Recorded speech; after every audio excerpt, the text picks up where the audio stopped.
Can student loans be discharged in bankruptcy? Yep, but not for Bryce Hone. His case is a textbook example of what not to do when you're trying to discharge your student loans. Like and save this if you're considering bankruptcy to tackle your student loans. It may be helpful. Bryce filed for bankruptcy in 2024 without a lawyer in the Southern District of Ohio. At the time, he owed about $31,000 in federal student loans. Then he filed an adversary proceeding to discharge his student loans in his bankruptcy case. And to wipe out student loans in bankruptcy, you have to prove undue hardship. In Ohio, where Bryce filed his case, that's proven using the three-part Brunner test. First, prove that you can't maintain a minimal standard of living and make payments on your loans. 2, show your hardship will continue long-term for reasons outside of your control. 3, prove good faith attempts to repay your loans by doing things like minimizing expenses, maximizing income, enrolling in IDR plans, things like that.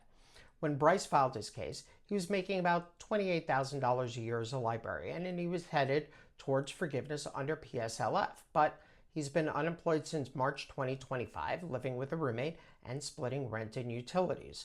So far, it sounds like he may have a decent shot at this, right? Wrong.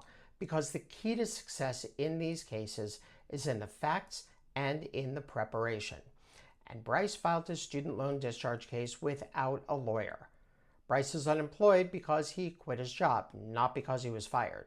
And when the court reviewed his credit card and Venmo statements, it showed over 90 charges at restaurants and coffee shops in a single month alone.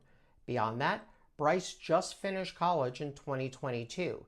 He's currently in grad school and he's expected to finish that in 2 more years. So he's just getting started in terms of his earnings.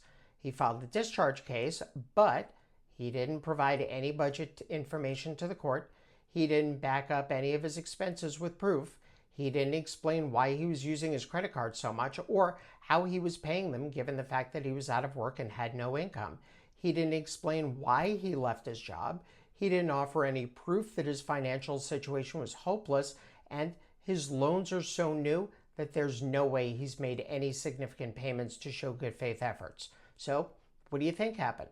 The judge denied the discharge because he filed the case and he didn't do any of the work to make it successful. Maybe he would have had a great case. Maybe not. We'll never know. But one thing that we do know is this. Bryce didn't have a lawyer at any stage of his case. Nobody assessed the strength of his discharge case. Nobody represented him during the adversary proceeding. He did it alone. He wasted his time. He got a bad outcome. And in the end, he accomplished nothing. If you want help with your federal student loans, your private student loans, or any other debt, get in touch. You know where to find me.